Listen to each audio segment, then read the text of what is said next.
अभियान में। और आइए अब बात करते हैं विभाजन विभीषिका स्मृति दिवस की, जिस पर प्रधानमंत्री नरेंद्र मोदी ने सोशल मीडिया प्लेटफॉर्म एक्स पर एक मार्मिक पोस्ट किया। उन्होंने लिखा, भारत विभाजन विभीषिका स्मृति दिवस मनाता है और हमारे इतिहास के उस दुखद अध्याय के दौरान अनगिनत लोगों द्वारा झेली पीड़ा को याद करता है। ये उनके धैर्य, अकल्पनीय क्षति का सामना करने और फिर भी नए सिरे से शुरुआत करने की ताकत पाने की उनकी क्षमता का सम्मान करने का भी दिन है। प्रभावित हुए कई लोगों ने अपने जीवन का पुनर्निर्माण किया और उल्लेखनीय उपलब्धियां हासिल की।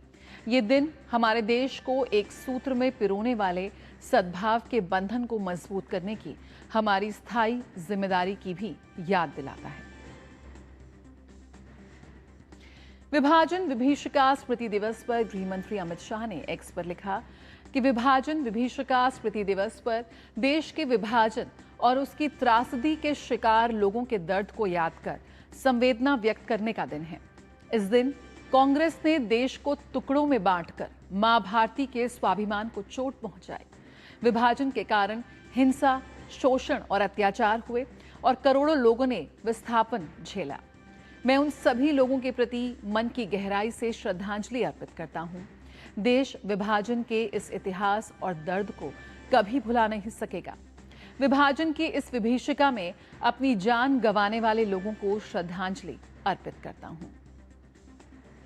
आजादी के समय साल 1947 में देश के विभाजन के कारण जान गंवाने वालों और अपने मूल से उजड़ने वालों को याद करने के लिए प्रधानमंत्री नरेंद्र मोदी ने हर वर्ष 14 अगस्त को विभाजन विभीषिका स्मृति दिवस मनाने का निर्णय लिया था।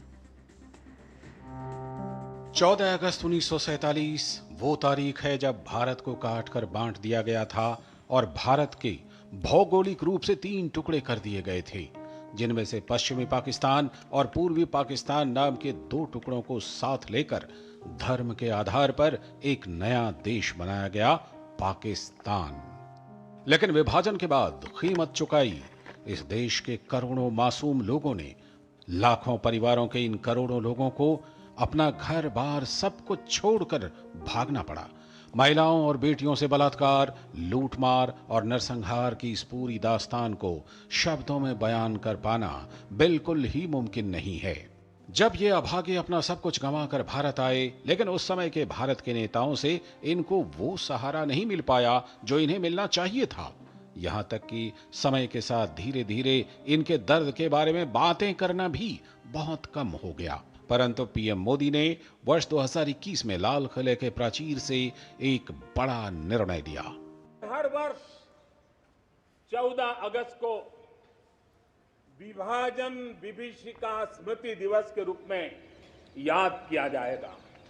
जो लोग विभाजन के समय अमानवीय हालात से गुजरे, जिन्होंने अत्याचार सहे, जिन्हें सम्मान के साथ अंतिम संस्कार तक नसीब नहीं हुआ, उन लोगों का हमारी स्मृतियों में जीवित रहना भी उतना ही जरूरी है। 14 अगस्त को विभाजन विभीषिका स्मृति दिवस उन सभी लोगों की याद में मनाया जाता है जिन्होंने विभाजन के कारण अपनी जान गंवाई। पीएम मोदी ने इस दिन की घोषणा उन सभी लोगों को याद करने के लिए की थी जिन्होंने राष्ट्र के विभाजन के कारण अपनी जान गंवा दी और अपने मूल से उजड़ गए। बंटवारे का दर्द आज भी हिंदुस्तान के सीने को छलनी करता है। ये पिछली शताब्दी की सबसे बड़ी त्रासदी में से एक थी। आजादी के बाद इन लोगों को बहुत ही जल्द भुला दिया गया। यह सच है कि समय के पहिए को वापस नहीं घुमाया जा सकता और विभाजन की विभीषिका के दंश को झेलने वाले लोगों और उनके वंशजों को उनके जन्म स्थान, उनकी संपत्ति वगैरह लौटा पाना असंभव है। परंतु हम उनके बारे में बातें कर उनके दुखों में कम से कम शामिल तो हो ही सकते हैं। Bureau report, DD news.